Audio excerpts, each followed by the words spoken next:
Perkenalkan, nama saya Joriske Hendriana Budiman dari kelas TI 4 dengan NIM 23024141. Di sini saya akan membahas tentang pengembangan teknologi dan sistem informasi dalam sosial komersi. Di sini saya menggunakan konsep 5W1H, termasuk pada pembahasan yang pertama, yaitu apa itu sosial komersi. Sosial komersi adalah model bisnis yang menggabungkan fitur-fitur media sosial dengan konsep e-komersi yang memungkinkan transaksi jual beli, produk atau jasa langsung melalui platform media sosial. Selanjutnya, mengapa penting untuk mengembangkan teknologi dan sistem informasi pada sosial komersi? Pengembangan teknologi dan sistem informasi penting dalam sosial komersi karena berperan dalam memfasilitasi interaksi dan transaksi di antara pengguna, pelanggan, dan perusahaan. Berikut beberapa alasannya. Yang pertama, peningkatan aksesibilitas dan konektivitas. Teknologi dan sistem informasi memungkinkan masyarakat untuk terhubung dengan mudah melalui platform sosial media dan jejaring sosial. Hal ini memungkinkan perusahaan untuk mencapai konsumen potensial dengan lebih efektif dan mengurangi hambatan waktu dan jarak. Yang kedua, pemberian informasi yang akurat.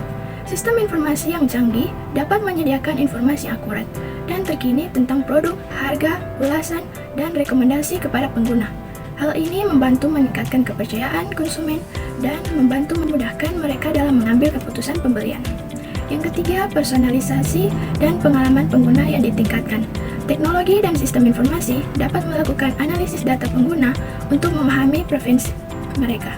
Dengan begitu, mereka dapat menyediakan pengalaman pengguna yang lebih personal, seperti rekomendasi produk yang relevan, penawaran khusus, dan pengaturan privasi yang sesuai. Dan yang keempat, efisiensi operasional. Pengembangan teknologi dan sistem informasi juga membantu efisiensi operasional perusahaan dalam proses bisnis mereka, seperti pengelolaan inventaris, manajemen pesanan, sistem pembayaran, dan pemrosesan data secara otomatis. Hal ini membantu perusahaan mengurangi biaya, meningkatkan kecepatan, dan memaksimalkan produktivitas. Selanjutnya, kapan sosial komersi mulai mengembangkan teknologi dan sistem informasinya? Sosial komersi mulai mengembangkan teknologi dan sistem informasinya sejak awal tahun 2010. Pada saat itu, platform media sosial seperti Facebook, Instagram, dan Twitter mulai mengembangkan fitur-fitur e-komersi dan memungkinkan pengguna untuk membeli produk langsung dari platform tersebut.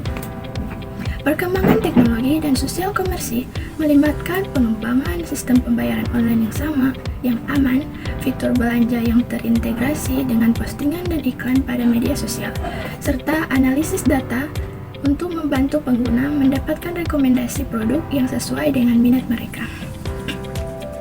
Selanjutnya, di mana terjadinya pengembangan teknologi dan sistem informasi sosial komersi?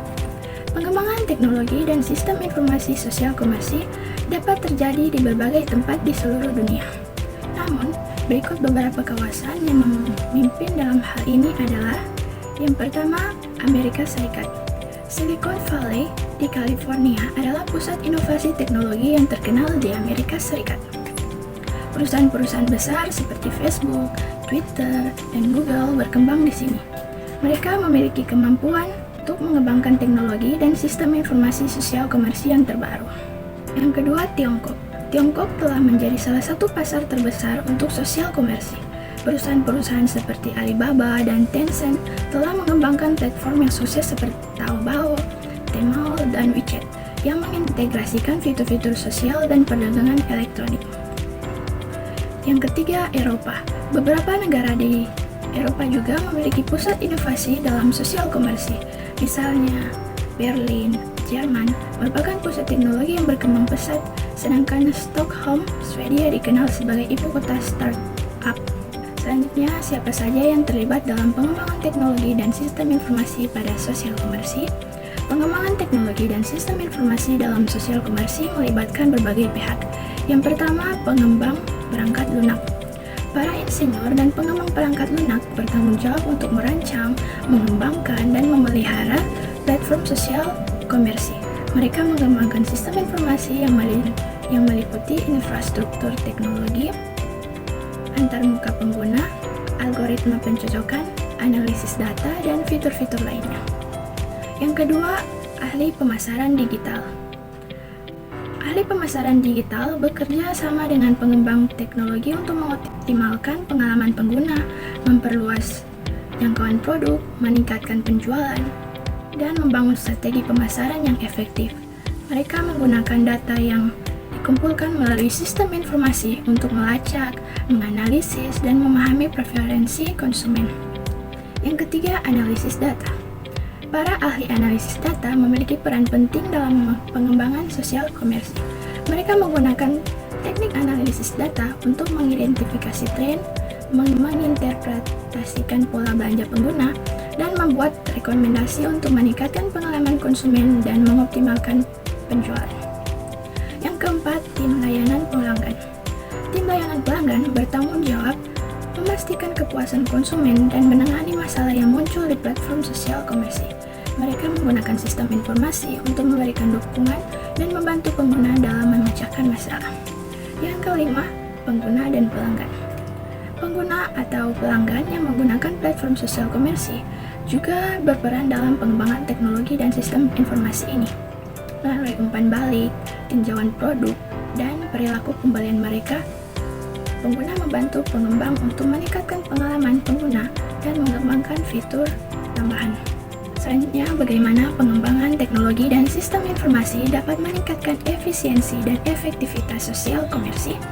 Yang pertama, analisis data. Sistem informasi yang kuat dapat mengumpulkan dan menganalisis data konsumen dengan lebih baik. Ini memungkinkan bisnis untuk memahami preferensi pelanggan, perilaku pembelian, dan tren pasar dengan lebih baik. Dengan wawasan ini, perusahaan dapat mengoptimalkan penawaran mereka dan menargetkan pelanggan dengan lebih efektif. Yang kedua, pribadiasi. Teknologi dapat mendukung personalisasi yang lebih baik. Dengan algoritma yang cerdas, sistem informasi dapat merancang pengalaman belanja yang disesuaikan dengan preferensi dan sejarah belanja pelanggan. Ini dapat meningkatkan keterlibatan pelanggan dan loyalitas. Yang ketiga, pemasaran digital. Teknologi memungkinkan pengguna berbagai saluran pemasaran digital seperti media sosial, email, dan iklan online. Hal ini dapat memperluas jangkauan dan meningkatkan visibilitas bisnis sosial, sambil memungkinkan targeting yang lebih tepat sasaran. Yang keempat, e-commerce platform. Pengembangan platform e-commerce yang handal dan responsif adalah kunci dalam sosial komersi. Teknologi e-commerce yang canggih dapat meningkatkan pengalaman belanja online, termasuk proses pembayaran yang aman dan cepat. Yang kelima, pendukung logistik. Sistem informasi dapat membantu mengelola rantai pasokan dan logistik dengan lebih baik, memastikan barang sampai tepat waktu, dan mengurangi biaya pengiriman. Ini penting dalam memastikan kualitas layanan yang tinggi. Yang keenam, keterlibatan pelanggan. Teknologi dan sistem informasi dapat memungkinkan komunikasi yang lebih baik dengan pelanggan melalui chatbots, layanan pelanggan online, dan forum komunitas. Ini dapat meningkatkan interaksi dan hubungan antara bisnis dan pelanggan. Yang ketujuh, keamanan data. Penting untuk memastikan bahwa data pelanggan dan transaksi aman. Sistem informasi harus dirancang dengan keamanan yang kuat untuk melindungi informasi sensitif. Yang kedelapan, evaluasi kinerja.